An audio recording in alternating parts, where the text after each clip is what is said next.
नमस्कार, आप सभी का स्वागत है तथागत एडू ज़ोन पर।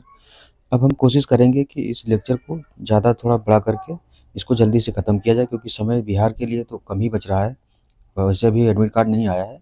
एडमिट कार्ड आ जाए तो और स्पष्ट हो स्थिति कैसी है, तो क्योंकि बिहार में भी ये काम आएगा। तो चलो शुरू करते हैं।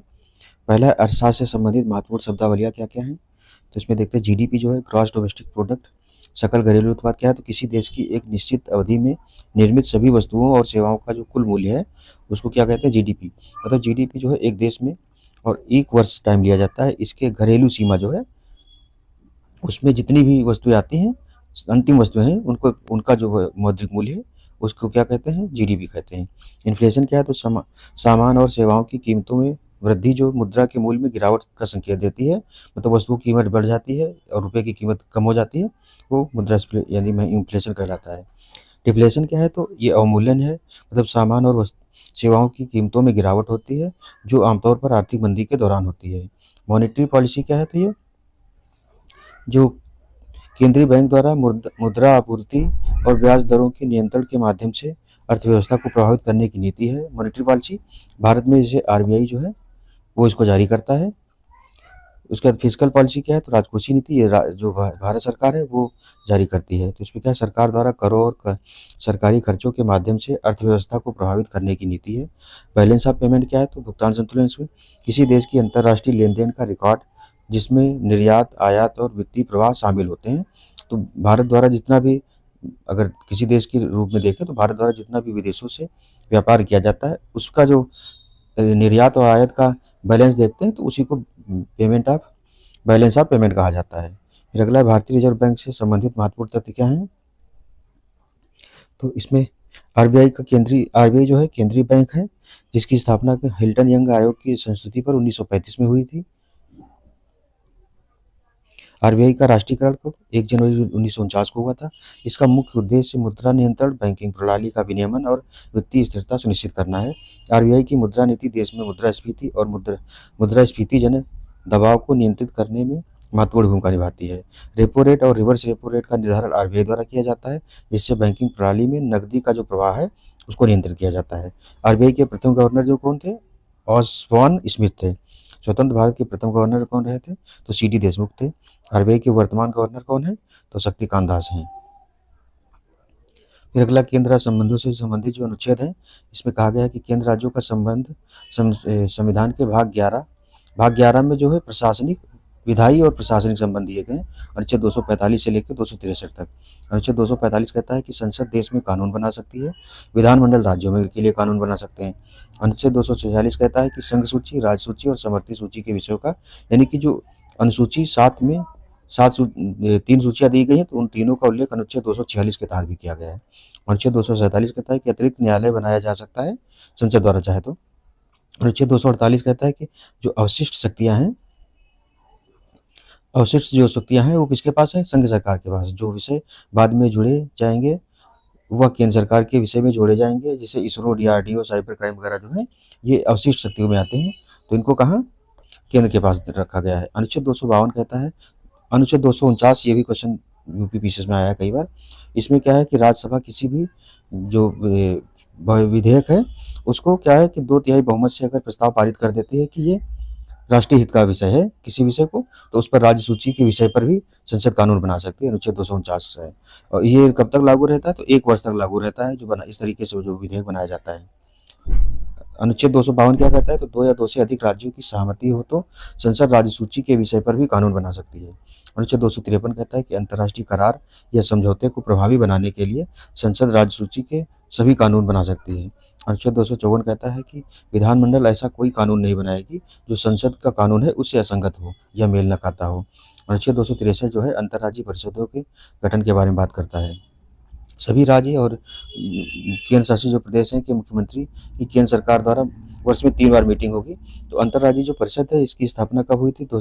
1993 में हुई थी, और ये इसकी बैठक जो है प्रतिवर्ष होती है। प्रधानमंत्री इसकी अध्यक्षता करते हैं। बाकी जो उपाध्यक्ष या सदस्य जो है, हर जो जितने भी राज्य हैं उनके बारी बारी से होते रहते हैं। फिर नार्डिक देश कौन कौन से हैं? तो इसमें आइसलैंड आता है, नॉर्वे आता है, डेनमार्क आता है, स्वीडन आता है और फिनलैंड। नार्डिक देशों में इतने देश आते हैं। भारत की जो संघीय प्रणाली है, इसके बारे में संघ छोटे-छोटे राज्यों से मिलकर बना है, जिसमें राज्य अलग नहीं हो सकते। जो भारत की संघीय प्रणाली है, उसको यूनियन ऑफ इंडिया कहा गया है, जबकि अमेरिका जो है फेडरल है, तो भारत फेडरल ना होकर के यूनियन है। यूनियन में भी ये है कि राज्य जो है भारत से अलग नहीं हो सकते हैं, ये चीज़ है।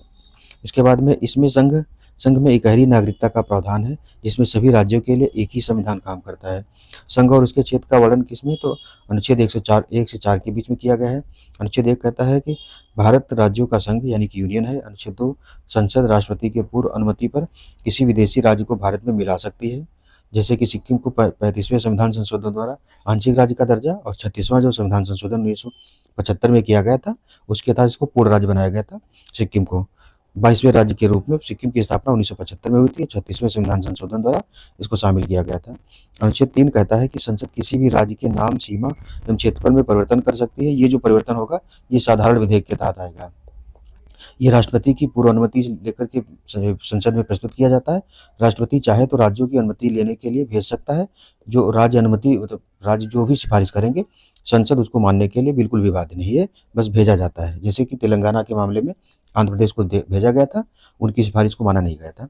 अनुच्छेद 4 क्या है, तो परिणामी प्रावधानों को स्थापित करने और बदलने के लिए पहली और चौथी अनुसूची के संशोधनों में इन परिवर्तनों को जोड़ने के लिए जिम्मेदार है। तो इसमें कहा है कि जो भी अनुच्छेद 1 और 3 के तहत जो भी बदलाव किए जाते हैं, उसमें उन बदलाव क्या है, अनुसूची पहली और जो चौथी अनुसूची है, उसमें भी बदलाव किया जाएगा।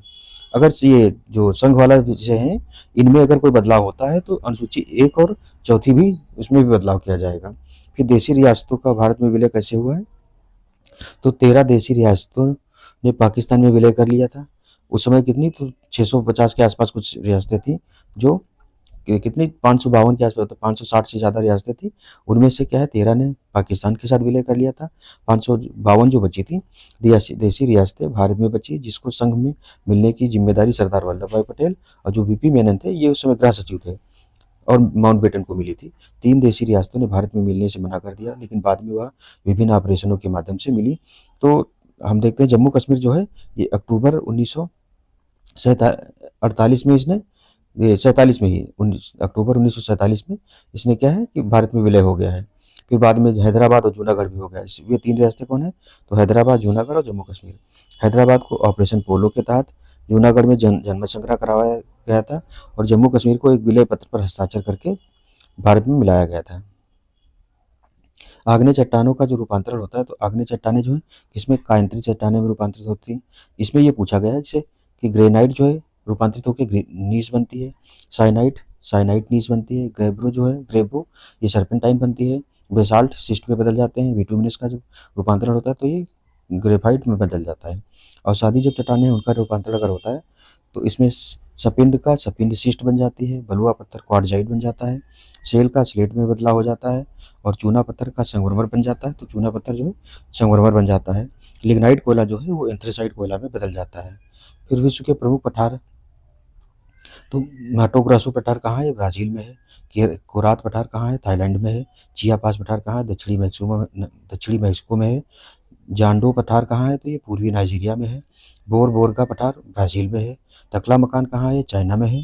फिर शान का पठार, ये म्यांमार में है। पोतवार का पठार कहाँ है, पाकिस्तान में है। ये जो हम लोग सेंधा नमक वगैरह जो है, यहीं से ज़्यादा आता है। पेंटेगोनिया का पठार क्या है, तो अर्जेंटीना में है। अबिसिनिया पठार कहाँ है, इथियोपिया में है। लोएस का पठार, ये भी चाइना में है। लोएस जो पठार है, इसकी पीली मिट्टी के कारण ही जो येलो रिवर है, उसका उसका जो नाम पड़ा है, इसी पठार में मिट्टी की वजह से पड़ा है। फिर उबांगी पठार कहाँ, तो ये मध्य अमेरिका में है। कोलंबिया का पठार संयुक्त राज्य अमेरिका में है। ओजार पठार भी अमेरिका में है। अनातोलिया तुर्की में है। ताशिली पठार कहाँ, अल्जीरिया में है। बाई का पठार कहाँ है, अंगोला में है। और अदामावा का पठार कहाँ है, नाइजीरिया में है। लॉर्सिया का पठार कहाँ है, तो कनाडा में है। अभी अल्जीरिया जो है, कहाँ का ये, अल्जीरिया जो है एनडीबी है, न्यू डेवलपमेंट बैंक, जो ब्रिक्स बैंक है इसको, उसका ये सदस्य बना है। कौन सा, अल्जीरिया बना है नया सदस्य। फिर यूपी के सर्वाधिक वह सबसे कम वाले जिले कौन हैं? तो जननांकीय आंकड़े जो हैं, सर्वाधिक व सबसे कम जनसंख्या वाले जिले सबसे ज़्यादा प्रयागराज में है, सबसे कम जनसंख्या कहाँ है यूपी में? महोबा में है। सर्वाधिक व सबसे कम घनत्व कहाँ है? तो सबसे ज़्यादा है 3971 है गाजियाबाद में, और ललितपुर में कितना 242 है। सर्वाधिक व सबसे कम साक्षरता वाले जिले कौन से हैं? तो गौतम बुद्ध में सबसे ज़्यादा साक्षरता है, कितनी है? तो 80.12% है। श्रावस्ती में 46.74% सबसे कम है।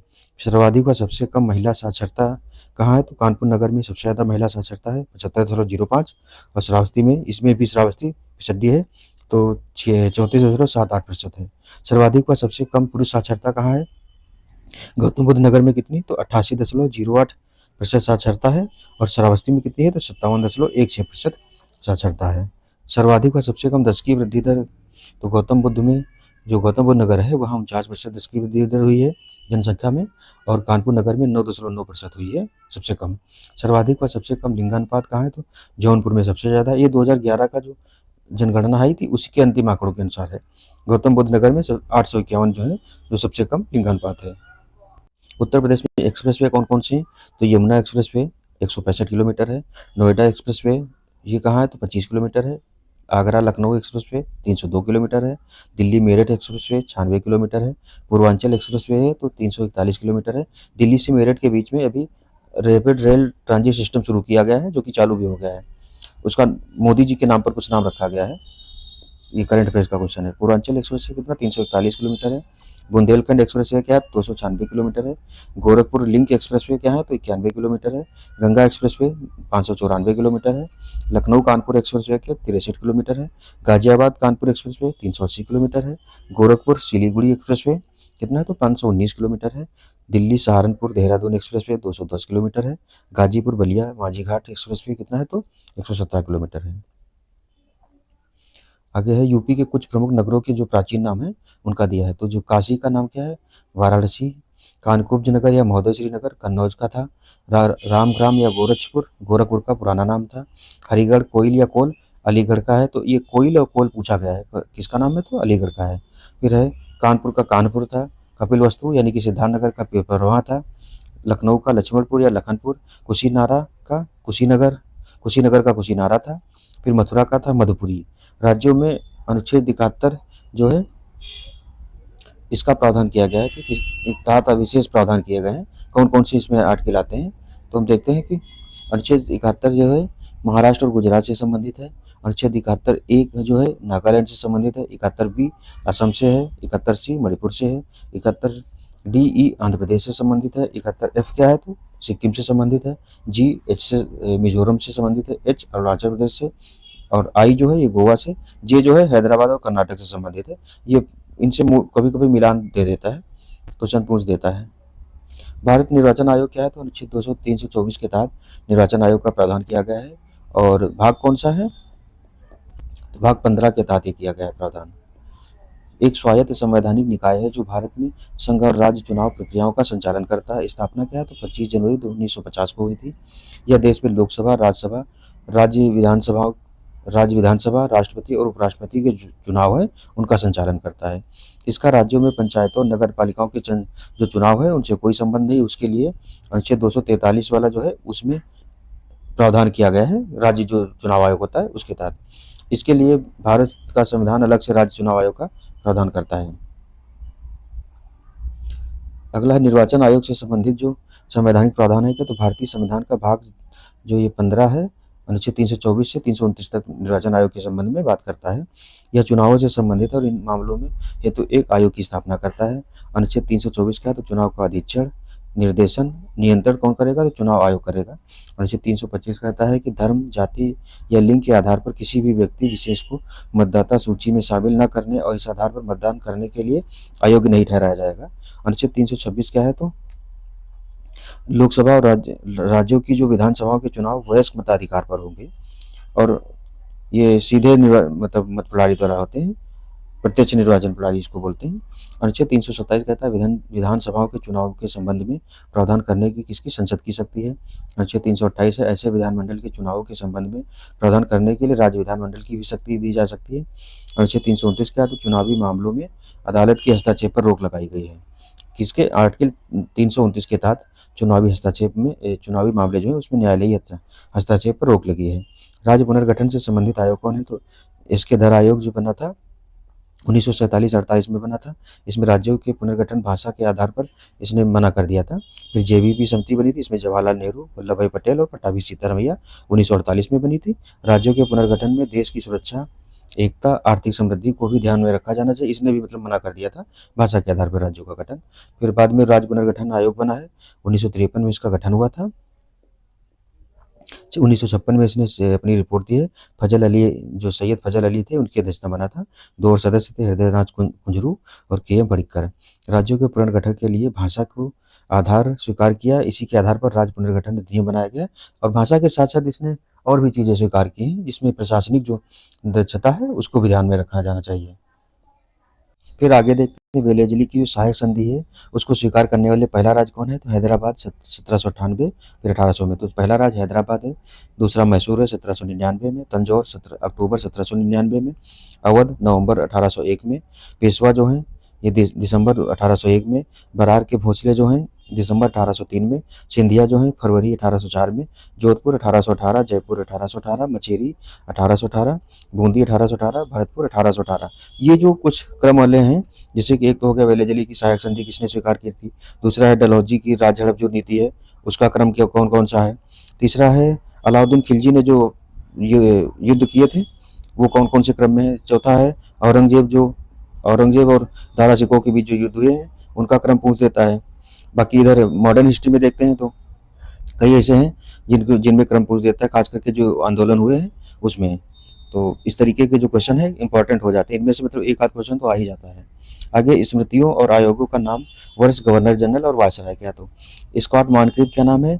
आयोग कब 1901 में बना था? ये स्कॉट मॉनक्रिफ आयोग जो बना था लॉर्ड कर्जन के समय, ये सिंचाई आयोग जो है ये स्कॉट मॉनक्रिफ आयोग के उनके अध्यक्षता में बना था। फिर बैबिंगटन स्मिथ आयोग कब? 1919 में। चेम्सफोर्ड जो लॉर्ड चेम्सफोर्ड थे ये मुद्रा से संबंधित था।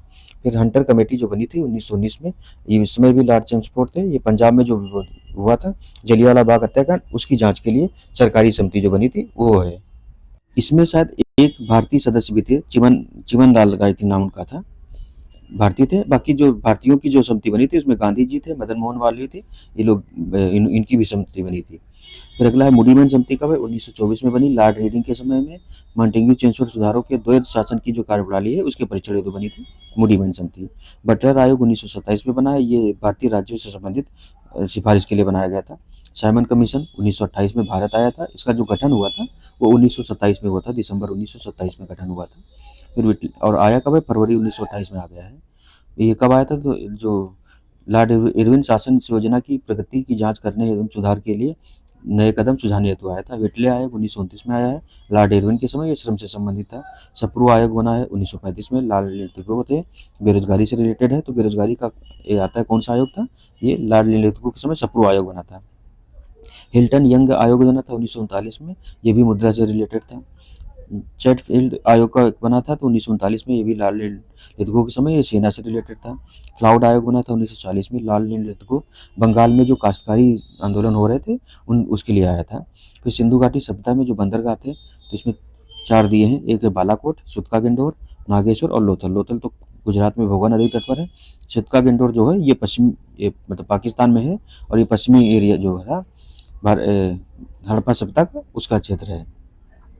भारतीय खाद्य सुरक्षा और मानक जो प्राधिकरण है FSSAI, ये भारत में खाद्य जो सुरक्षा है, खाद्य पोषण जो है उसको मानकीकरण करती है। वैधानिक निकाय है, सितंबर 2008 को खाद्य सुरक्षा और मानक अधिनियम 2006 में जो बना था उसके तहत इसकी 2008 में स्थापना की गई है। संचालित किया है तो स्वास्थ्य एवं परिवार कल्याण मंत्रालय के तहत। मुख्यालय इसका नई दिल्ली में। 6 क्षेत्रीय कार्यालय हैं, ये भी हो सकता है, दिल्ली, गुवाहाटी, मुंबई, कोलकाता, कोचीन और चेन्नई। याद भी नहीं होगा बट ये है कि अगर दिमाग में रहे तो अच्छा है। संरचना क्या है? तो अध्यक्ष और 22 सदस्य जिनमें से 1/3 महिलाएं होंगी।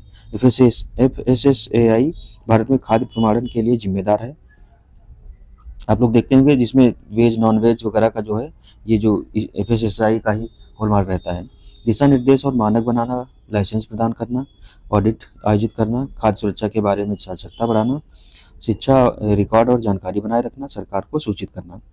पर्वत निर्माण से संबंधित प्रमुख सिद्धांत जो दिए हैं, तो इसमें पर्वत निर्माण का जो भूस्खलन सिद्धांत है किसने, कोबर ने दिया था। तापीय संकुचन का सिद्धांत जेफरीज ने दिया था, जेम्स जीन्स जेफरीज नाम था इनका। महाद्वीपीय फिसलन सिद्धांत किसका है, डेली का है। महाद्वीपीय जो विस्थापन सिद्धांत है ये वेगनर का, ये भी काफी ज्यादा फेमस है। संवहन तरंग सिद्धांत किसका है, होम्स का है। रेडियो एक्टिविटी सिद्धांत किसका है, जोली का है। ये प्लेट विवर्तनिकी सिद्धांत किसका है, मॉर्गन और हैरी हेस का, ये सबसे ज्यादा फेमस है। जो मान्य इस समय है वो प्लेट विवर्तनिकी सिद्धांत ही मान्य है। फिर है मैकेंजी और पार्कर, इतने लोगों ने मिलकर के दिया था। फिर अगला है अंडमान निकोबार द्वीप से उत्तर से दक्षिण क्रम दिया है। सबसे उत्तर में है नॉर्थ अंडमान, फिर मिडिल अंडमान, फिर साउथ अंडमान, फिर लिटिल अंडमान, उसके बाद कार निकोबार। तो कार निकोबार और जो लिटिल अंडमान है इन दोनों को कौन अलग करता है, 10 डिग्री चैनल आई थिंक अलग करता है। लिटिल निकोबार फिर ग्रेट निकोबार। ग्रेट निकोबार पे रही पोर्ट ब्लेयर है, और पोर्ट ब्लेयर का जो है उसका नाम बदल करके क्या कर दिया गया है, श्री विजयपुरम करके कर दिया गया है, जो कि चोल काल में नौसेना का अड्डा था।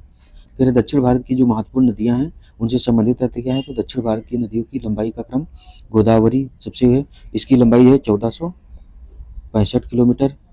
कृष्णा नदी, इसकी लंबाई करीब 1400 के आसपास है। नर्मदा जो है ये 1300 के आसपास कुछ है। महानदी जो है इसकी भी है 1200 के आसपास, एग्जैक्ट हमको याद नहीं है, बट आप लोग एक बार देख लीजिएगा। तो इसमें सबसे बड़ी लंबी है गोदावरी, फिर कृष्णा है, फिर नर्मदा है, फिर महानदी है, उसके बाद कावेरी आती है।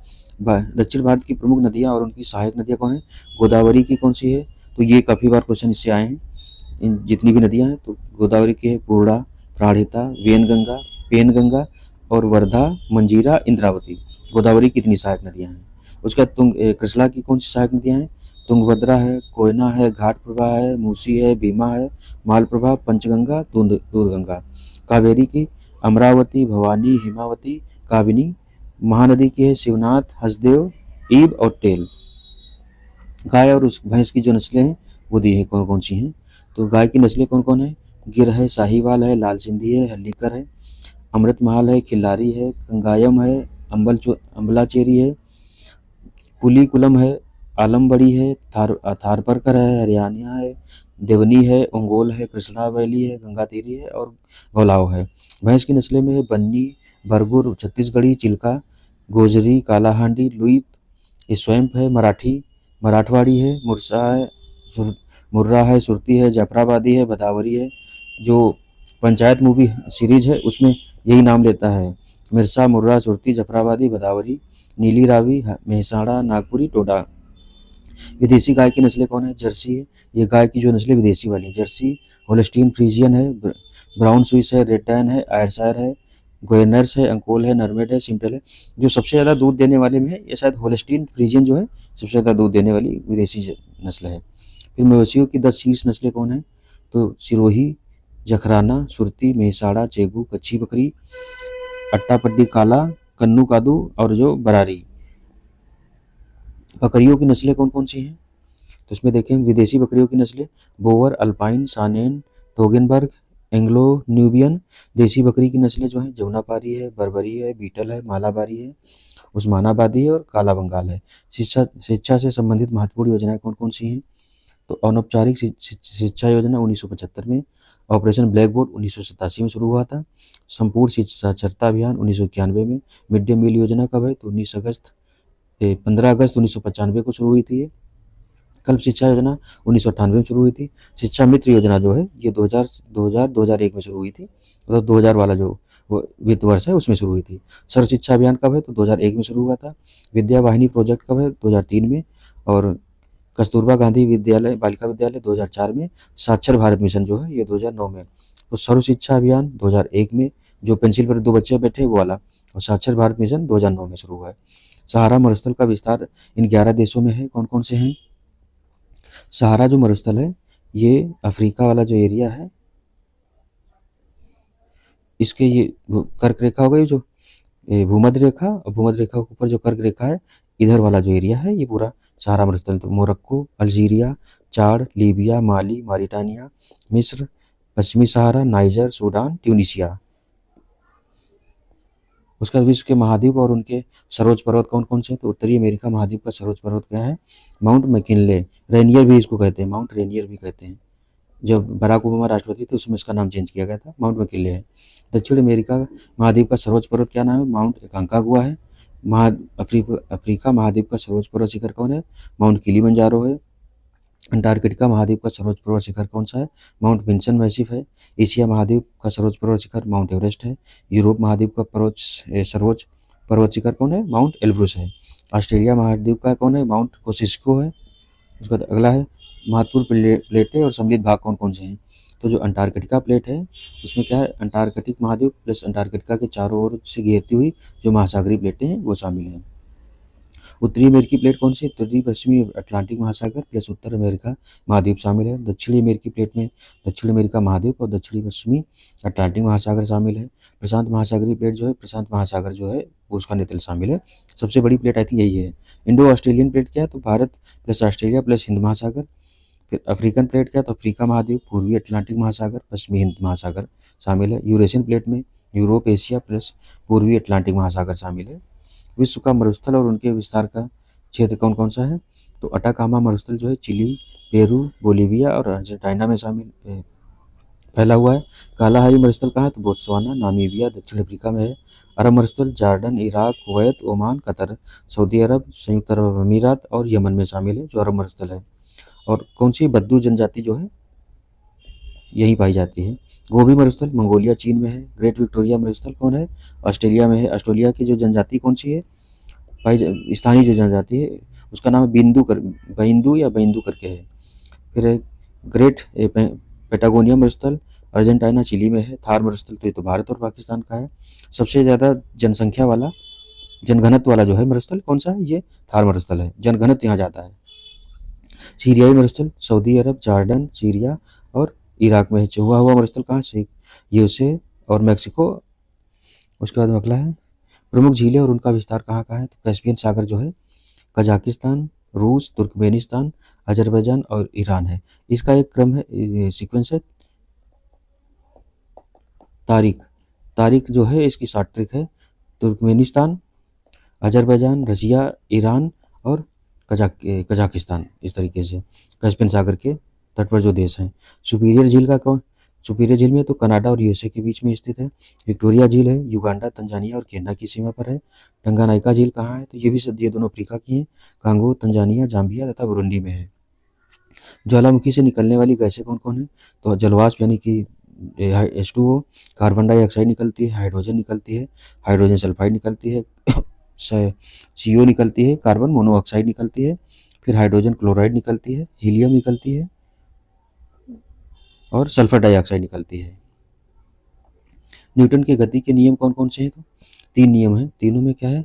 भौतिक विज्ञानी और खगोल शास्त्री सर आइजैक न्यूटन ने 1687 में अपने मौलिक कार्य फिलॉसफी नेचुरलिस प्रिंसिपिया मैथमेटिका प्राकृतिक दर्शन के गणितीय सिद्धांत में गणित के 3 नियमों को पेश किया। प्रथम नियम क्या है? तो जड़त्व का नियम है। जड़त्व का नियम यह क्या है कि कोई वस्तु अपनी मूल अवस्था में तब तक रहेगी जब तक उसमें कोई बाह्य बल न लगाया जाए। द्वितीय नियम कहता है संवेग में परिवर्तन की दर जो है आरोपित बल के समानुपाती होती है। मतलब जितना बाह्य बल लगेगा वस्तु उतना ही आगे पीछे होगी। उसमें परिवर्तन जो दिशा होगी उसी दिशा में होगा जिस दिशा में बल लगाया जाता है। तो F बराबर ma। तृतीय नियम जो कहता है क्रिया प्रतिक्रिया का नियम, संवेग संरक्षण का भी नियम यही है। और क्रिया प्रतिक्रिया का नियम क्या है? तो प्रत्येक क्रिया के विपरीत बराबर प्रतिक्रिया होती है। जैसे बंदूक से गोली छोड़ते समय झटका लगना, रॉकेट का आगे बढ़ना, तो रॉकेट वगैरह जो है जो न्यूटन का तृतीय नियम है उसी के सिद्धांत पर काम करते हैं। अगला है डायनेमो जो है ये इसमें दिया है कि ऊर्जा रूपांतरित करने वाले उपकरण क्या है? तो डायनेमो जो है यांत्रिक ऊर्जा को विद्युत ऊर्जा में बदलता है। ये क्वेश्चन इसमें से एक पूछ देता है। माइक्रोफोन क्या है? तो ध्वनि ऊर्जा को विद्युत ऊर्जा में बदलता है। लाउड स्पीकर क्या है? तो विद्युत ऊर्जा को ध्वनि ऊर्जा में बदलता है। सोलर सेल क्या है? तो सौर ऊर्जा को विद्युत ऊर्जा में बदलता है। ट्यूबलाइट क्या है? तो विद्युत ऊर्जा को प्रकाश ऊर्जा में बदलता है। फिर विद्युत मोटर विद्युत ऊर्जा को ये यांत्रिक ऊर्जा में बदलता है। विद्युत बल्ब क्या करता है? तो विद्युत ऊर्जा को प्रकाश और ऊष्मा में बदलता है। विद्युत सेल क्या करता है? तो रासायनिक ऊर्जा को विद्युत ऊर्जा में बदलता है। सितार क्या है? ये यांत्रिक ऊर्जा को ध्वनि ऊर्जा में बदलता है। पूर्ण आंतरिक परावर्तन के कारण घटने वाली घटनाएं कौन कौन सी? तो हीरे का चमकना, ये भी पूर्ण आंतरिक परावर्तन का है। रेगिस्तान में जो मरीचिका बनती है वह ठंडे प्रदेशों में मरीचिका बनती है। या फिर अगर देखें तो जो ये बढ़िया अच्छी रोड होती है उस पर लगता है ऐसा कि पानी भरा आगे, उस तरीके का कांच का चटका हुआ भाग, चमकीला भाग दिखाई पड़ता है। प्रकाशिक तंतु का ऑप्टिकल फाइबर वाला जो प्रक्रिया है वो भी। पानी में हवा भरे गोले का चमकना, कालिख से पुता हुआ गोला जो है, ये सब क्या है तो पूर्णांतिक परावर्तन के कारण घटनाएं दिखाई देती हैं। विज्ञान के महत्वपूर्ण नियम कौन कौन से हैं? तो पास्कल का सिद्धांत क्या है? तो पास्कल का नियम जो है तरल पदार्थ दबाव के संचरण का सिद्धांत है। इसके अनुसार सीमित तरल पदार्थ के एक बिंदु में कहीं भी लगाया गया दबाव पूरे तरल पदार्थ में सभी दिशाओं में समान रूप से लगता है। पास्कल के नियम पर आधारित जैसे हाइड्रोलिक लिफ्ट जो है, हाइड्रोलिक प्रेस, हाइड्रोलिक ब्रेक जो है, ये इसी सिद्धांत पे काम करते हैं। हुक का नियम है प्रत्यास्थता का सीमा के अंदर प्रतिबल सदैव विकृति के समानुपाती होता है। यंग का मापांक त्वचा की कठोरता और इसके विकृति होने की संभावना बताता है। आर्किमिडीज का सिद्धांत क्या है? तो किसी द्रव में डूबे किसी ठोस पर लगा उत्क्षेप ठोस द्वारा हटाए गए द्रव के भार के बराबर होता है। आर्किमिडीज के सिद्धांत का इस्तेमाल हाइड्रोमीटर, जहाज और सबमरीन बनाने में किया जाता है। बॉयल का सिद्धांत क्या है? तो किसी निश्चित तापक्रम पर किसी गैस को दी गई मात्रा का आयतन उसके दाब के विपरीत समानुपाती होता है। महासागरों में अवस्थित प्रमुख द्वीप कौन कौन से हैं? तो ग्रीनलैंड जो है ये आर्कटिक महासागर में है। न्यू गिनी पश्चिमी प्रशांत महासागर में है। बोर्नियो हिंद महासागर में है। मेडागास्कर हिंद महासागर में है। बेफिन द्वीप क्या है? तो उत्तरी आर्कटिक महासागर में है।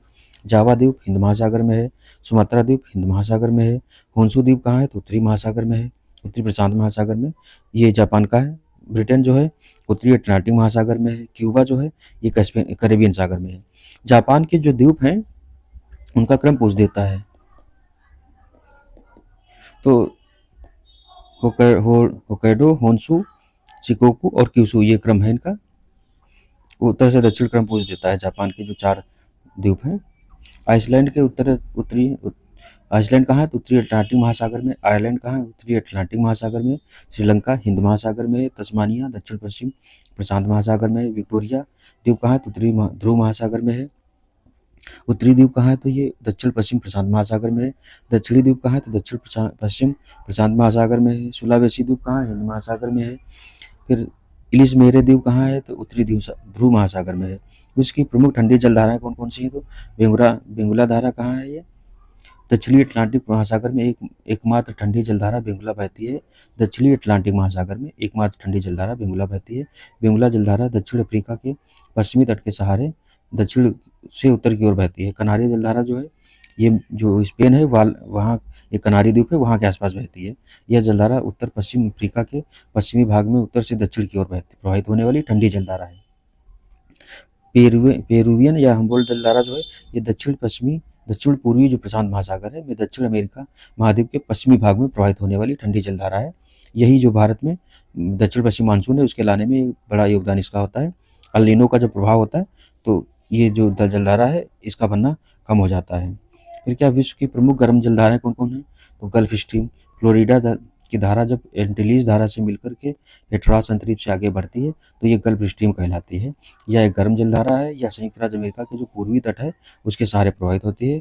गल्फ स्ट्रीम धारा की खोज 1513 में पोंस डी लियोन ने की थी। ब्राजील जलधारा कहाँ है? तो ये है ब्राजील जलधारा जो है ब्राजील तट के पूर्वी भाग में उत्तर से दक्षिण की ओर बहती है। यह एक गर्म जलधारा है। अगुलवास जो है ये हिंद महासागर की दक्षिण की ओर बहती है, गर्म जलधारा है। आगे देखते हैं विश्व की प्रमुख कुछ नहरें कौन कौन सी हैं? तो एरी नहर जो है यूएसए की पहली नहर थी। यह अल्बानी में हडसन नदी के जरिए ग्रेट लेक्स को न्यूयॉर्क शहर से जोड़ती है। फिर सुएज नहर जो है इसका निर्माण 1869 में हुआ था और यूरोप से एशिया के बीच सबसे छोटा समुद्री मार्ग है। जब ये खुल गई तो करीब 7,000 किलोमीटर की जो दूरी है यूरोप और एशिया के बीच वो कम हो गई है। तो ये क्वेश्चन एक बार पूछा गया है। यह मिस्र में स्थित कृत्रिम समुद्र स्तरीय जलमार्ग है। भूमध्य सागर को लाल सागर से जोड़ती है। सुएज नहर जो है और एशिया और अफ्रीका को अलग करती है। सुएज नहर में जो लेक्स हैं वो उनका क्रम पूछ दिया गया है तो लेक्स वाला जो है वो भी एक बार देख लीजिएगा आप लोग। बाकी ये 1956 से इस पर मिस्र का अधिकार है। फिर हैंड डुंग ग्रैंड कैनाल का है तो यह चीन की सबसे लंबी मानव निर्मित नहर है। यह बीजिंग से झेजियांग प्रांत के ह्वेंगझोउ शहर को जोड़ती है। इसकी लंबाई 1800 किलोमीटर है। आप लोग चाहें तो कमेंट बॉक्स में जो जो चीज़ें लग रही फैक्ट ऐसे हैं जो जानने चाहिए तो बिल्कुल वहाँ आप कमेंट कर सकते हैं। पनामा नहर क्या है? तो यह पनामा में स्थित एक कृत्रिम जलमार्ग है। यह अटलांटिक महासागर को प्रशांत महासागर से जोड़ती है। इसका निर्माण क्या है? तो 1914 में पूरा हुआ था। इसकी लंबाई 82 किलोमीटर है। महत्वपूर्ण गवर्नर जनरल और वायसराय से संबंधित महत्वपूर्ण घटनाएं क्या है, तो वारेन हेस्टिंग जो थे ये 1773 से 1785 तक रहे थे। बंगाल के पहले गवर्नर जनरल हैं। 1773 का रेगुलेटिंग एक्ट इन्हीं के समय आया। 1784 का पिट्स इंडिया एक्ट आया। रोहिल्ला युद्ध जो है 1774 का हुआ था। और बनारस वाला जो युद्ध हुआ था, बनारस में जो राजा लोग हैं उनसे भी इनका युद्ध हुआ था। चैत सिंह वाला आरओ में क्वेश्चन भी आया था। फिर लॉर्ड कॉर्नवालिस क्या है 1786 से 1793 रहे। ये तृतीय मैसूर युद्ध इनके साथ हुआ था, तो जो टीपू सुल्तान थे, टीपू सुल्तान के साथ हुआ है। फिर श्रीरंगपट्टनम की संधि 1792 में हुई है। कॉर्नवालिस संहिता क्या है, तो 1793 में आई है। बंगाल का स्थायी बंदोबस्त क्या है, तो 1793 में। ये जो ब्रिटिश भारत था उसका 19% भाग पर लागू था स्थायी बंदोबस्त। वह कहाँ था, तो जो यूपी बिहार वाला एरिया है वहाँ लागू हुआ था, बिहार और बनारस के क्षेत्र में। फिर है लॉर्ड वेलेस्ली 1798 से 1805 तक रहे हैं। सहायक गठबंधन, सहायक संधि वाली जो प्रणाली है इन्होंने शुरुआत की थी 1798 में। चतुर्थ मैसूर युद्ध जो हुआ 1799 में, इसी में टीपू सुल्तान जो है लड़ते हुए मारे गए। द्वितीय मराठा युद्ध हुआ 1803 से 5 के बीच में हुआ है। फिर लॉर्ड हेस्टिंग जो है 1813 से 1823 तक रहे, लंबा कार्यकाल इनका है। एंग्लो नेपाल युद्ध 1814 से 16 के बीच हुआ है। सकोली की संधि जो हुई है कब, 1816 में हुई है। तृतीय आंग्ल मराठा युद्ध 1817 से 19 के बीच में हुआ है। मराठा संघ का विघटन हो गया यहीं से। रैयतवाड़ी प्रणाली की स्थापना 1820 में हुई है। उसके बाद विलियम बेंटिक कौन 1828 से लेकर 1835 तक रहे। भारत के पहले गवर्नर जनरल थे। सती प्रथा का उन्मूलन इन्हीं के समय हुआ था। एक्ट 17 के तहत सती प्रथा का उन्मूलन हुआ था 1829 में। 1833 का चार्टर अधिनियम इन्हीं के तहत आया है। फिर उन्होंने 1835 में कलकत्ता मेडिकल कॉलेज खोला था। फिर लॉर्ड डलहौजी 1848 से 1856 के बीच में इनका कार्यकाल था। द्वितीय आंग्ल सिख युद्ध इन्हीं के समय में 1848 से 49 के बीच। निचले बर्मा पर कब्जा 1852 में हुआ है। विभगत सिद्धांत इन्हीं के समय आया है। और वुड्स डिस्पैच 1854 में। बॉम्बे और ठाणे को जोड़ने वाली पहली रेलवे लाइन 1853 में चली है। लॉर्ड कैनिंग 1856 से 62 तक रहे हैं। 1857 का विद्रोह किसके समय हुआ, कैनिंग के समय हुआ है। कलकत्ता मदरसा और बॉम्बे में विश्वविद्यालयों की स्थापना 1857 में हुई। ईस्ट इंडिया कंपनी का उन्मूलन और क्राउन को नियंत्रण का हस्तांतरण 1858 का जो अधिनियम आया है वो इसके तहत किया गया है इन्हीं के समय। भारतीय परिषद अधिनियम 1861 में आया है। लॉर्ड जॉन्स लॉरेंस 1864 से 69 ईस्वी में। भूटान युद्ध किसके समय, तो लॉर्ड जॉन्स लॉरेंस के समय भूटान युद्ध हुआ 1865 में। कलकत्ता, बॉम्बे और मद्रास में उच्च न्यायालयों की स्थापना 1865 में हुई। उड़ीसा, राजपूताना और बुंदेलखंड में भयंकर अकाल पड़ा है। अकाल आयोग भी इनके समय बना था, लॉरेंस के समय। फिर यूरोप और भारत के बीच टेलीग्राफ लाइनें जो हैं उनका प्रारंभ किया गया था। पंजाब काश्तकारी अधिनियम भी इन्हीं के समय आया है। लॉर्ड लिटन जो है 1876 से 80 तक रहे। वर्नाकुलर प्रेस एक्ट इन्हीं के समय आया था। आर्म्स एक्ट भी 1878 में आया था। द्वितीय अफगान युद्ध भी इन्हीं के समय हुआ 1878 से 80 के बीच। रानी विक्टोरिया ने कैसर हिंद की उपाधि धारण की है 1977 में, आई थिंक इन्होंने धारण की है। फिर जैन धर्म से संबंधित महत्वपूर्ण तथ्य क्या है, तो महावीर स्वामी का जन्म हुआ था कहाँ, कुंडग्राम या कुंडलपुर में। महावीर जैन की मृत्यु हुई थी कहाँ, पावापुरी में। उसके बाद में जो तीर्थंकर संबंध का शब्द का संबंध किससे, जैन धर्म से है। फिर जैन तीर्थंकरों के क्रम में अंतिम कौन, महावीर स्वामी थे। किस नदी पर महावीर स्वामी को ज्ञान प्राप्त हुआ, तो रिजपालिका नदी जो है ये वहाँ हुआ था। फिर 24 तीर्थंकर जो है जैन धर्म के, इनका क्रम है। जैन धर्म के कुल 24 तीर्थंकर माने जाते हैं। समय समय पर जैन धर्म का प्रचार प्रसार किया जाता है। तो पहले जो है ऋषभदेव हैं, दूसरे अजित नाथ हैं, तीसरे संभवनाथ हैं, चौथे अभिनंदन नाथ हैं, पांचवें सुमित नाथ हैं, पद्म प्रभु छठे हैं, सुपार्श्वनाथ सातवें हैं, चंद्र प्रभु 8वें हैं, पुष्पदंत या सुविधनाथ 9वें हैं, शीतलनाथ 10वें हैं, श्रेयांशनाथ 11वें, वासपुज 12वें हैं, फिर विमलनाथ 13वें हैं, अनंतनाथ 14वें हैं, धर्मनाथ 15वें, शांतिनाथ 16वें, कुंथुनाथ 17वें, अरनाथ 18वें हैं। जो मल्लिनाथ हैं इनको दिगंबर और श्वेतांबरों में लेकर विवाद है। जो दिगंबर इनको पुरुष मानते हैं, जो श्वेतांबर स्त्री मानते हैं। मुनि सुब्रत 20वें हैं, नेमिनाथ 21वें हैं, नेमिनाथ या रिष्ट नेम ये नमीनाथ है और नेमिनाथ 22वें हैं, पार्श्वनाथ 23वें और महावीर स्वामी जो है ये 24वें तीर्थंकर हैं। तीर्थंकर और उनके जो निर्वाण प्राप्ति स्थल क्या है, तो ये भी पूछा गया है। तो ऋषभनाथ का है अष्टपद है, वासुपूज्य का चंपापुरी है, नेमिनाथ का उज्जैन है, महावीर स्वामी का पावापुरी है, अरिष्ट नेमी का गुजरात की गिरनार की जो पहाड़ियाँ हैं वो है। उसके बाद में अगला पूछा गया है जैन धर्म जो जैन के तीर्थंकर हैं उनके प्रतीक चिन्ह दिया है। जैसे ऋषभदेव का बैल है, अजितनाथ का हाथी है, असंभवनाथ का अश्व है, पद्म प्रभु का कमल है, सुपार्श्वनाथ का स्वास्तिक है, मल्लीनाथ का कलश है, नमीनाथ का नीलकमल है, नेमिनाथ का शंख है, पार्श्वनाथ का सर्प है और महावीर स्वामी का क्या है, सिंह है। तो 23वें का सर्प है, सिंह किसका है, 24वें का है, पहले का बैल है ऋषभदेव का। प्राचीन भारत के वंश और उनके शासक कौन कौन से हुए हैं? तो नंद वंश का शासक था महापद्म नंद या उग्रसेन इसका नाम है। अंतिम शासक कौन है, गणानंद था। मौर्य वंश का संस्थापक चंद्रगुप्त मौर्य है और स्थापना कब हुई, 323 ईसा पूर्व में हुई है चंद्रगुप्त मौर्य वंश की। अंतिम शासक कौन है, बृहदत्त है। गुप्त वंश का शासक संस्थापक चंद्रगुप्त प्रथम था। अंतिम शासक कब स्कंदगुप्त हुआ है। फिर शुंग वंश का स्कंदगुप्त इसलिए दिया गया, सबसे बड़ा राजा मतलब लास्ट में अंतिम जो बड़ा राजा है स्कंदगुप्त है, बाकी और भी हुए हैं। शुंग वंश क्या है, तो संस्थापक पुष्यमित्र शुंग है, अंतिम शासक देवभूमि है। सातवाहन वंश क्या है, तो संस्थापक सिमुक थे, अंतिम शासक यज्ञ सातकर्णी थे। फिर वातापी के जो चालुक्य हैं वंश, उनका संस्थापक पुलकेशिन प्रथम था, अंतिम शासक कौन है, कीर्तिवर्मन चालुक्य था। भारत के आगामी लक्ष्य वर्ष कौन सा है, तो विकसित भारत का लक्ष्य 2047 तक है। हाइड्रोफ्लोरोकार्बन यानी कि एचएफसी को उपयोग को 80% तक कम करने का लक्ष्य 2047 से रखा गया है। भारत को ऊर्जा स्वतंत्र आत्मनिर्भर बनाने का लक्ष्य भी 2047 है। भारत की परमाणु ऊर्जा क्षमता को 1 लाख मेगावाट तक बढ़ाने का लक्ष्य 2047 है। पोत निर्माण में आत्मनिर्भरता हासिल करने का लक्ष्य भी 2047 है। मुंबई शहरों में शून्य कार्बन उत्सर्जन का लक्ष्य 2050 तक है। भारत द्वारा नेट जीरो लक्ष्य कब है, तो ये 2070 तक है। फिर 2030 के लिए भारत के आगामी लक्ष्य क्या क्या हैं, तो 2030 के लिए भारत 100 मीट्रिक टन कोयला गैसीकरण प्राप्त करने का मतलब कोल गैसीफिकेशन जो प्रक्रिया है उसके क्या है, तो 100 मीट्रिक टन तक है। 500 गीगावाट अक्षय ऊर्जा प्राप्त करने का लक्ष्य है। 280 गीगावाट सौर ऊर्जा प्राप्त करने का लक्ष्य है। कुल कार्बन उत्सर्जन में 1 अरब टन की कमी करने का लक्ष्य है। कुल वाहनों में 30% इलेक्ट्रिक वाहनों की लक्ष्य है। तो इलेक्ट्रिक वाहनों का आने वाले टाइम में भविष्य उज्ज्वल है। भारत से पूर्ण रूप से मलेरिया उन्मूलन का लक्ष्य है 2030 तक। HIV एड्स को खत्म करने का लक्ष्य 2030 तक है। भारतीय रेलवे को नेट जीरो एमिशन यानी कि ग्रीन रेलवे बनाने का लक्ष्य भी 2030 तक है। और 2030 तक ही किसका है, इसरो का भी लक्ष्य है कि जो कचरा मुक्त उपकरण है वो अंतरिक्ष यान में भेजने के लिए।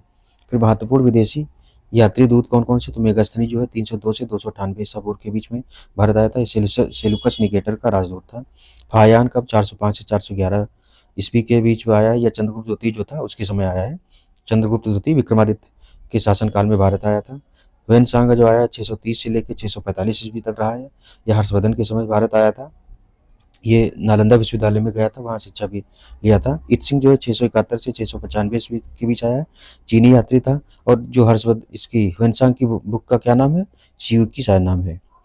फिर इत्सिंग जो आया है एक चीनी यात्री था। अल मसूदी क्या है, तो 957 ईस्वी में आया है, अरब यात्री है। पुस्तक क्या नाम है इसका, मरूज उल जिहाब नाम है। अल बरूनी जो आया है 1024 से 1030, जो गजनी था उसके समय आया है, महमूद गजनवी के समय। इसकी पुस्तक का नाम क्या है, किताबुल हिंद। आगे देखें तो भारत में मुद्रा जो आपूर्ति है उसके 4 प्रकार दिए हैं, मतलब सबसे जो तरल मुद्रा कौन सी है उस आधार पे दिया है। तो एमोन जो मुद्रा है ये संकुचित मुद्रा या नैरो मनी मानी जाती है। इसमें तरलता जो है सबसे ज़्यादा होती है, किंतु नकद में बदला इसमें सबसे तरल संपत्तियां होती हैं जिन्हें तुरंत नकद में बदला जा सकता है। जैसे कि चलने वाले जो मौजूद नकदी है, जैसे नोट, सिक्के। मांग जमाएं, बैंक के चालू खाते और बचत खाते।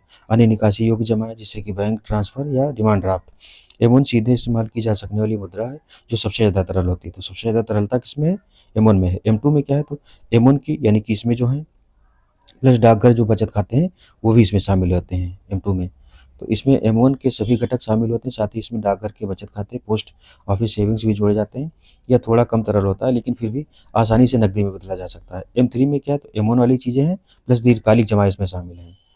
M3 को व्यापक यानी कि ब्रॉड मनी जो है M3 कहा जाता है। क्वेश्चन ये भी पूछा है कि narrow money M1, broad money कौन है, M3 है। इसमें M1 के सभी घटक होते हैं और इसके साथ बैंक की दीर्घकालिक जमा भी यानी कि जो फिक्स्ड डिपॉजिट हैं ये भी शामिल की जाती हैं। जो M4 है इसमें M3 प्लस डाकघर जमाएं, डाकघर की जो अन्य जमाएं होती हैं वो भी शामिल की जाती है।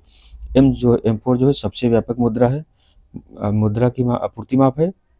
इसमें M3 के सभी घटक शामिल होते हैं। इसके साथ ही डाकघर की अन्य जमाएं जैसे कि समय जमा यानी कि टाइम डिपॉजिट भी है। यह बहुत कम तरल होता है क्योंकि सबसे कम कौन है, M4 है, सबसे कम तरल है क्योंकि इसमें ऐसी जमाएं शामिल होती हैं जो तुरंत नकदी में नहीं बदली जा सकती हैं। तो सबसे अधिक तरल मुद्रा कौन सी है, M1 है। M2 क्या है, M1 प्लस डाकघर की बचत जमाएं थोड़ी कम तरल है। M3 M1 की प्लस लंबी अवधि की बैंक जमाएं हैं। M3 की तरलता M1 M2 की से कम है, फिक्स डिपॉजिट वगैरह इसमें शामिल है। फिर M4 क्या है, तो M3 प्लस डाकघर की अन्य लंबी अवधि की जमाएं सबसे कम तरलता M4 की है। अगला है प्रमुख किसान आंदोलन कौन कौन से हुए हैं। तो 1928 में जो हुआ है बारदोली सत्याग्रह, इसमें नेतृत्व किसने, सरदार वल्लभ भाई पटेल ने किया था। गुजरात के बारदोली में हुआ था। कारण क्या था, अंग्रेजों द्वारा किसानों पर 22% लगान लगाया जाता था, जिससे किसानों के लिए असहनीय हो गया था। परिणाम क्या, सरदार पटेल के नेतृत्व में किसानों ने संगठित होकर के भुगतान करने से इनकार कर दिया। आंदोलन सफल रहा और सरकार को कर वापस लेना पड़ा। इसी आंदोलन के बाद जो है सरदार पटेल को सरदार की उपाधि दी गई थी। यहाँ गांधी जी की महिलाओं, तो गांधी जी ने दी थी, जो बरदौली की महिलाएं थे उनकी तरफ से दी गई थी। काली पराग जनजाति जो है, ये भी बारदौली आंदोलन से जुड़ी है। इसको रानी पराग गांधी जी ने नाम दिया था, जो काली पराग जनजाति थी।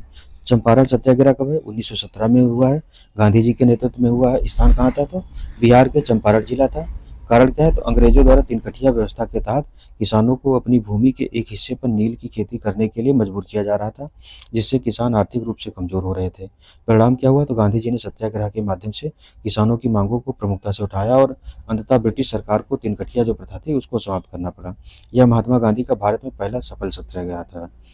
तो महात्मा गांधी जी ने 1917 में जो ये चंपारण सत्याग्रह है, सबसे पहले सफल सत्याग्रह इसी में किया है। फिर खेड़ा सत्याग्रह 1918 में हुआ है। महात्मा गांधी क्या है, तो महात्मा गांधी और सरदार वल्लभ भाई पटेल, इसमें दोनों लोग शामिल हुए थे। हुआ कहाँ है, तो गुजरात के खेड़ा जिले में हुआ है। कारण क्या था, भीषण अकाल के बाद भी अंग्रेज सरकार ने किसानों पर लगान की मांग की थी। किसान इस भारी कर का भुगतान करने में असमर्थ थे। परिणाम क्या हुआ, सत्याग्रह के परिणाम स्वरूप सरकार को कर वसूली स्थगित करनी पड़ी और किसानों को राहत मिली है। फिर अगला देखते हैं कौन सा विद्रोह है। तेभागा आंदोलन जो हुआ है, ये बंगाल में हुआ था 1946 से 47 के बीच। कारण क्या था, किसान जो थे किराएदार जमींदारों को फसल का आधा हिस्सा देने के बजाय सिर्फ एक तिहाई देने की मांग कर रहे थे। ये तेभागा आंदोलन जो है, ये काश्तकारी आंदोलन था। इसमें ये था कि जो मालिक है वो आधा ले रहे थे, उनकी जगह पर उसको उनको एक तिहाई देने की बात की जा रही थी। परिणाम क्या हुआ, यह आंदोलन व्यापक रूप से सफल रहा और बंगाल में भूस्वामी कानून में सुधार हुए। इससे किराएदार किसानों की स्थिति में सुधार हुई। गांधी जी के जो शुरुआती आंदोलन है, कौन सा, चंपारण, और फिर अहमदाबाद, फिर खेड़ा और असहयोग, इस तरीके से चाका, इसको आप ऐसे याद कर सकते हैं। मोपला विद्रोह क्या है, तो 1921 में हुआ है। स्थान क्या है, मालाबार का केरल वाला एरिया है। यह आंदोलन मुस्लिम मोपला किसानों द्वारा जमींदारों और ब्रिटिश सरकार के खिलाफ किया गया था, जो उन्हें भूमि और कर व्यवस्था में भारी शोषण का सामना करना पड़ रहा था। परिणाम क्या हुआ, तो यह आंदोलन धार्मिक और सामाजिक संघर्ष में बदल गया, जिसमें कई इसकी जाने गई। आंदोलन सफल नहीं हुआ, लेकिन इसने किसान आंदोलन के इतिहास में अपनी जगह बनाई। 1921 में हुआ था। इसके 100 साल पूरे होने के उपलक्ष्य में इसको आई थिंक उस तरीके का सांप्रदायिक आंदोलन जो है घोषित किया गया है। प्रमुख जनजाति विद्रोह क्या है, तो कोल विद्रोह क्या है, छोटा नागपुर झारखंड वाले क्षेत्र में हुआ था, 1831-32 के बीच में हुआ था। कोल जनजाति के लोग ब्रिटिश द्वारा उनकी भूमि छीनने और बाहरी जमींदारों के अत्याचारों से पीड़ित थे। बाहरी लोगों के भूमि अधिग्रहण और ब्रिटिश कर व्यवस्था ने कोल लोगों को विद्रोह के लिए प्रेरित किया। नेतृत्व इसका किसने किया था, तो बुद्धू भगत और उनके साथियों ने किया था। परिणाम हुआ कि विद्रोह को दबा दिया गया, लेकिन यह ब्रिटिश प्रशासन को समझने में सफल रहा कि जनजातीय क्षेत्रों में बाहरी हस्तक्षेप से असंतोष जो है बढ़ जाता है। फिर अगला है संथाल विद्रोह। ये सबसे ज़्यादा टक्कर दिया था अंग्रेजों को, 1855-56 में हुआ है। यानी कि जो 1857 वाली क्रांति है, उससे 1 साल पहले ही ये आंदोलन बड़ी मुश्किल में समाप्त कर पाए थे लोग। बिहार और पश्चिम बंगाल के संथाल परगना क्षेत्र में हुआ है। कारण क्या था, संथाल जनजाति ने अंग्रेजों की अत्यधिक कर नीतियों, जमींदारों की शोषण और साहूकारों की जो अत्याचारपूर्ण हरकतें थी, उनके खिलाफ विद्रोह किया था। इसका नेतृत्व सिद्धू कान्हू चांद भैरव ने किया था। परिणाम क्या हुआ, संथालों ने अंग्रेजों के खिलाफ हिंसक प्रतिरोध किया, लेकिन अंततः उन्हें दबा दिया गया। इस विद्रोह के बाद संथाल परगना के गठन के रूप में कुछ प्रशासनिक सुधार किए गए हैं। उसके बाद भील विद्रोह हुआ है 1818 से लेकर 31 के बीच में, राजस्थान, गुजरात और मध्य प्रदेश वाले एरिया में हुआ है। कारण क्या था, तो ब्रिटिश सरकार की वन और कर नीतियों के कारण भील जनजाति के पारंपरिक जीवन पर संकट आ गया था। जमींदारों और साहूकारों द्वारा उनके आर्थिक शोषण के खिलाफ भील समुदाय ने विद्रोह कर दिया। नेतृत्व किसने किया है, तो इसमें भील नेता गोविंद गुरु ने इस आंदोलन का नेतृत्व किया था। परिणाम क्या हुआ, तो भीलों ने कई वर्षों तक संघर्ष किया, लेकिन अंततः ब्रिटिशों ने इस विद्रोह को दबा दिया। हालांकि इस आंदोलन ने जनजातीय अधिकारों की रक्षा की प्रेरणा दी है। हो विद्रोह हुआ है, ये भी 1820 से 27 के बीच में हुआ है। स्थान क्या था? छोटा नागपुर पठार अब झारखंड वाला एरिया है। कारल हो जनजाति ने अपने क्षेत्र में ब्रिटिश उपनिवेशवाद और जमींदारों द्वारा किए जा रहे शोषण के झलक खिलाफ विद्रोह किया था। यह क्षेत्र पहले मुगल और बाद में मराठों के अधीन था, लेकिन ब्रिटिशों के आगमन के बाद स्थिति और खराब हो गई।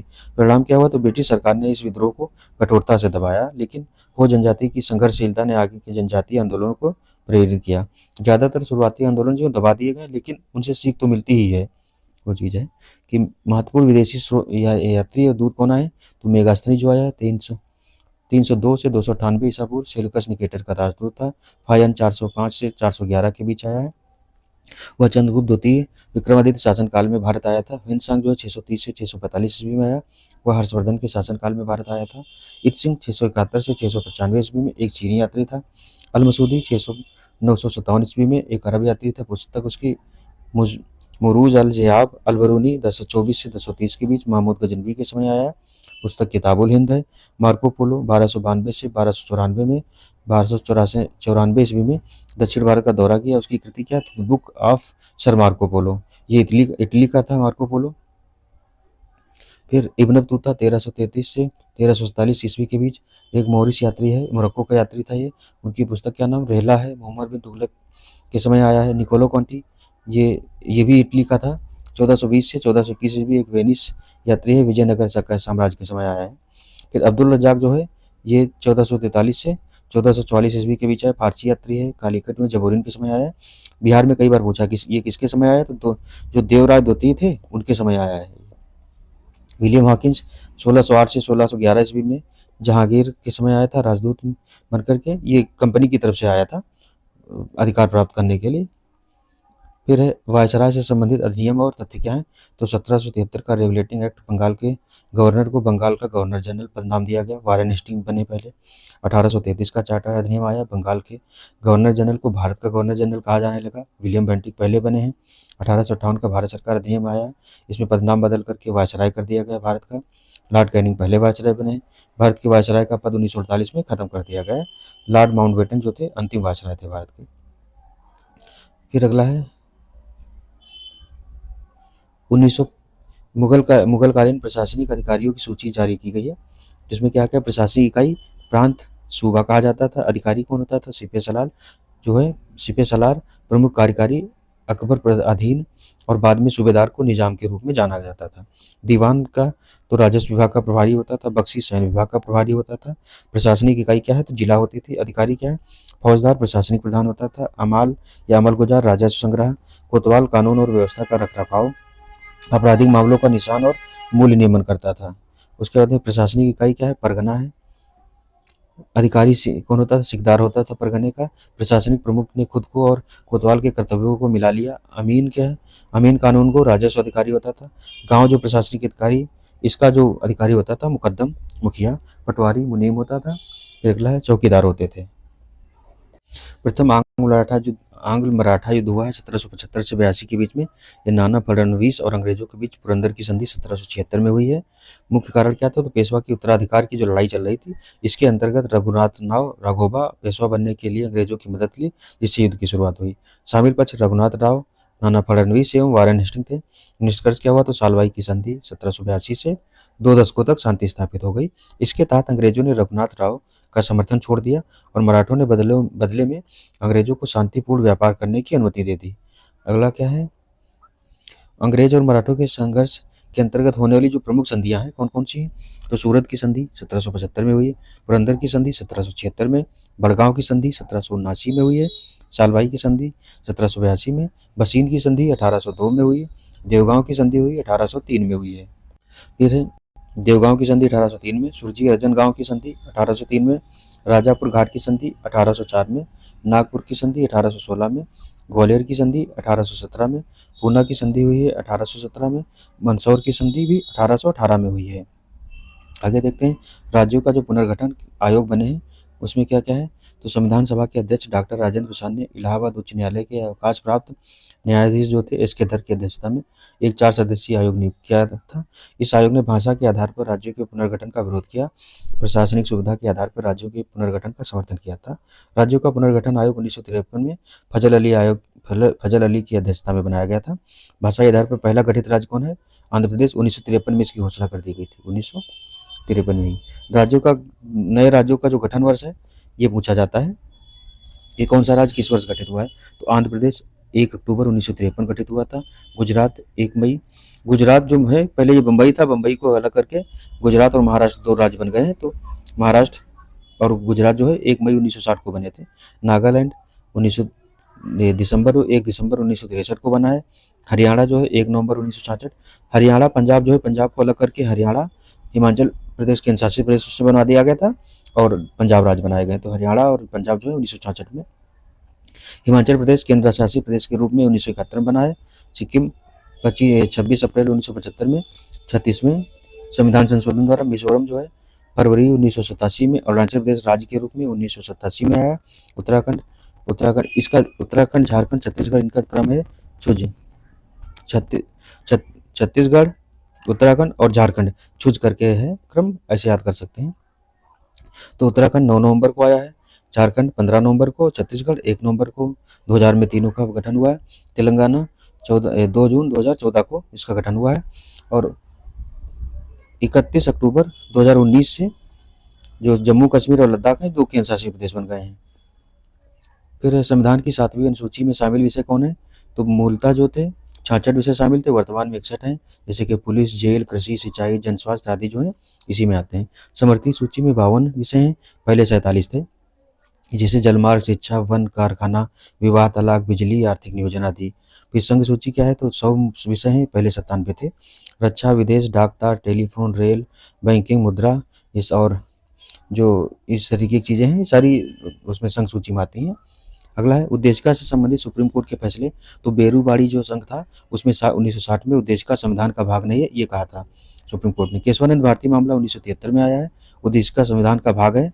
इसमें जो बेसिक स्ट्रक्चर वाला है वो भी पार्ट इसी में जोड़ा गया था 1973 में, ये सबसे इंपॉर्टेंट रहा है। फिर LIC ऑफ इंडिया मामला 1995 में आया है, उद्देशिका संविधान का आंतरिक भाग है, इसमें कहा गया था, उद्देशिका को लेकर के आया था। फिर 42वां संविधान संशोधन 1976 में आया है, समाजवाद, पंथनिरपेक्ष और अखंडता शब्द जोड़े गए हैं। पृथ्वी की आंतरिक संरचना से संबंधित संबद्धताएं क्या हैं? तो डिस्कंटिन्यूटी।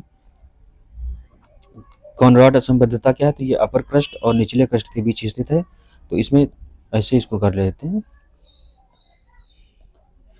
तो ये अपर क्रस्ट जो है और निचले क्रस्ट के बीच में कौन सी कॉनराड है। उसके बाद मोहरी देखें तो ये जो निचला क्रस्ट है ये वाला एरिया और ऊपरी मेंटल के बीच में है।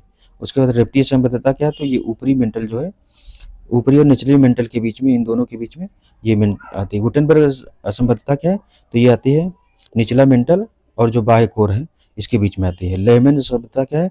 तो ये बाह्य कोर और आंतरिक कोर के बीच में आती है, इस तरीके से। तो इसका कमर जल करके इसे क्रम कर सकते हैं। फिर कैस्पियन सागर से संबंधित तथ्य क्या है? तो कैस्पियन सागर विश्व की सबसे बड़ी झील है। विश्व के सभी झीलों के कुल क्रम का जल का कितना है? तो 40 से 44% कैस्पियन सागर में है। तटवर्ती देश इसकी हम ट्रिक बताए थे, तारिक है, तुर्कमेनिस्तान, कजाकिस्तान, रूस, ईरान और अजरबैजान। वोल्गा नदी यूरोप की एक नदी है, यह कैस्पियन सागर में गिरती है। वोल्गा नदी यूरोप तथा यूरोपीय रूस की सबसे लंबी नदी है। रूस की महत्वपूर्ण जलमार्ग भी है। फिर चक्रवात नाम क्या है? तो हिंद महासागर में चक्रवात कहा जाता है, कैरिबियन सागर में हरिकेन कहा जाता है, फिर चीन सागर में टाइफून कहा जाता है, जापान में टाइफू कहा जाता है, ऑस्ट्रेलिया में गिलीबिली कहा जाता है, फिलीपींस में बागुओ कहा जाता है, अमेरिका में टॉर्नेडो कहा जाता है। पुरस्कारों के क्षेत्र में उत्तर प्रदेश में प्रथम कौन कौन है? तो उत्तर प्रदेश में से जो पहला भारत रत्न मिला है, किसको मिला है? तो जवाहरलाल नेहरू और गोविंद वल्लभ पंत को 1955 में। उत्तर प्रदेश की प्रथम महिला भारत रत्न किसने? इंदिरा गांधी को मिला है 1971 में। उत्तर प्रदेश से पहला पद्मश्री पुरस्कार अखिल चंद्र मित्रा को मिला 1954 में। उत्तर प्रदेश से पहली महिला पद्मश्री पुरस्कार मोना चंद्रावती गुप्ता को 1965 में मिला है। उत्तर प्रदेश से पहला पद्म भूषण पुरस्कार अमरनाथ झा, शांति स्वरूप, मैथिली शरण गुप्त और एस नारायण शास्त्री को मिला 1954 में। उत्तर प्रदेश से पहली महिला पद्म भूषण पुरस्कार रामेश्वरी नेहरू को मिला है 1955 में। उत्तर प्रदेश से पहला पद्म विभूषण पुरस्कार किसको मिला है, तो विजय लक्ष्मी पंडित को मिला है। फिर आगे देखते हैं शिक्षा के क्षेत्रों में उत्तर प्रदेश में प्रथम क्या था। उत्तर प्रदेश का प्रथम विश्वविद्यालय इलाहाबाद विश्वविद्यालय 1887 में स्थापित हुआ था। उत्तर प्रदेश का प्रथम इंजीनियरिंग कॉलेज रुड़की में सिविल इंजीनियर्स 1847 में सबसे पहला है। बनारस हिंदू विश्वविद्यालय 1916 में। उत्तर प्रदेश का पहला medical college Sarojini Naidu medical college पहले थॉमसन कॉलेज था, आगरा में 1854 में स्थापित हुआ था। और उत्तर प्रदेश का पहला कृषि महाविद्यालय जीबी पंत कृषि विद्यालय है। फिर भारत में पहली उर्दू अकादमी कहाँ है, तो लखनऊ में स्थापित हुई थी। भारत का पहला विकलांग विश्वविद्यालय चित्रकूट में उत्तर प्रदेश का है। जगत गुरु रामभद्राचार्य विश्वविद्यालय 2003 में ये प्राइवेट विश्वविद्यालय के रूप में स्थापित हुआ था, अभी जो है सरकार के अंडर आ गया है ये, क्योंकि इसके संचालन में रामभद्राचार्य जी ने असमर्थता जताई है, सरकार ने इसको अपने अंतर्गत ले लिया है। फिर अगला है प्रथम संस्कृत महाविद्यालय की स्थापना बनारस रेजिडेंट डेक्कन 1791 में हुई थी। इतिहास के क्षेत्र में उत्तर प्रदेश में प्रथम क्या है, तो संयुक्त प्रांत के प्रथम राज्यपाल हरकोट बटलर 1921 से 50 के बीच रहे हैं। आगरा के प्रथम राज्यपाल सर सीटी मेटकॉफ। आगरा और अवध के संयुक्त प्रांत के पहले lieutenant governor Sir James John Digges La Touche. Awadh के प्रथम नवाब कौन है, शहादत अली खां हैं। उत्तर प्रदेश में कांग्रेस का पहला अधिवेशन 1888 इलाहाबाद में हुआ था। जॉर्ज यूले ने इसकी अध्यक्षता की थी, जो प्रथम अंग्रेज थे। उत्तर प्रदेश का प्रथम हिंदी समाचार पत्र बनारस अखबार था। उत्तर प्रदेश बुद्ध का प्रथम उपदेश जो हुआ है सारनाथ वाराणसी में हुआ है, जिसे धर्मचक्र प्रवर्तन भी कहा जाता है। जल में घुलनशील विटामिन कौन कौन है, तो इसका बिस्लेरी हमने बताया था, बीसी जितने भी हैं, तो विटामिन 1 B1 थायमिन नाम है, विटामिन B2 राइबोफ्लोविन नाम है, विटामिन B3 नियासिन है, विटामिन B5 पेंटेथोनिक अम्ल है, विटामिन B6 पायरिडॉक्सिन है, विटामिन B7 बायोटीन है, विटामिन B9 फोलेट या फोलिक अम्ल है, विटामिन B12 साइनोकोबालामिन है, विटामिन B क्या है, एस्कॉर्बिक अम्ल। तो विटामिन बी और सी दोनों जो है ये जल में घुलनशील है। बी के जितने भी वेरिएंट है सारे घुलनशील हैं इसमें। फिर आधारभूत ढांचे के क्षेत्र में उत्तर प्रदेश में प्रथम क्या है, तो उत्तर प्रदेश में पहली मेट्रो लखनऊ मेट्रो है। उत्तर प्रदेश का पहला एक्सप्रेसवे कौन सा है, यमुना एक्सप्रेसवे है। उत्तर प्रदेश का पहला राष्ट्रीय जलमार्ग कौन सा है, तो NH-34 है। उत्तर प्रदेश पहला राष्ट्रीय राजमार्ग है NH-34। उत्तर प्रदेश में राज्य में मेरठ के पास जो हरियाणा झार राज्य में लोहारू के पास जुड़ता है। उत्तर प्रदेश का पहला railway station Kanpur railway station 1859 में बना था। उत्तर प्रदेश की पहली ट्रेन प्रयागराज से कानपुर के बीच में ही 1859 में चली थी। यूपी का पहला बायोटेक्नोलॉजी पार्क कहाँ है, बक्सी तालाब लखनऊ में है। एशिया का पहला DNA bank biotech park Lucknow में है। भारत का पहला वाईफाई स्मारक ताजमहल 2015 से है। यूपी का पहला फिल्म सेंटर कहाँ, नोएडा में बन रहा है, गौतम बुद्ध नगर में। पर्यावरण के क्षेत्र में उत्तर प्रदेश में प्रथम क्या है, तो उत्तर प्रदेश की पहली रामसर साइट कौन है, ऊपरी गंगा नदी है। और अभी वर्तमान में 10 रामसर साइट है यूपी की। उत्तर प्रदेश का पहला नेशनल पार्क कौन है, दुधवा नेशनल पार्क है। उत्तर प्रदेश में पहला वन्यजीव अभ्यारण्य चंद्रप्रभा वन्यजीव अभ्यारण्य है। उत्तर प्रदेश का पहला tiger reserve Dudhwa tiger reserve है। उत्तर प्रदेश का पहला चिड़ियाघर नवाब वाजिद अली शाह लखनऊ का है। वसा में घुलनशील विटामिन कौन है, तो ये जल में घुलनशील थी। और वसा में घुलनशील कौन है, vitamin A retinol beta carotene पाया जाता है इसमें, vitamin D calciferol, vitamin E tocopherol, vitamin के फाइलोक्विनोन या मेनाक्विनोन इसका नाम है। तो आज यहीं तक रखते हैं, फिर अभी 2 लेक्चर लगभग आएंगे, ये कंप्लीट हो जाएगा 2 लेक्चर में। तो तब तक आप लोग इसको मैक्सिमम रिवीजन करते रहिए। बाकी कोशिश करेंगे कि और भी लेक्चर लाने हैं इस यूपी स्पेशल और बिहार स्पेशल के, तो जल्दी ही उनको लाने का प्रयास करेंगे। आप लोग पढ़ते रहिए, मिलते हैं अगले लेक्चर में, तब तक के लिए धन्यवाद। जय हिंद, जय भारत।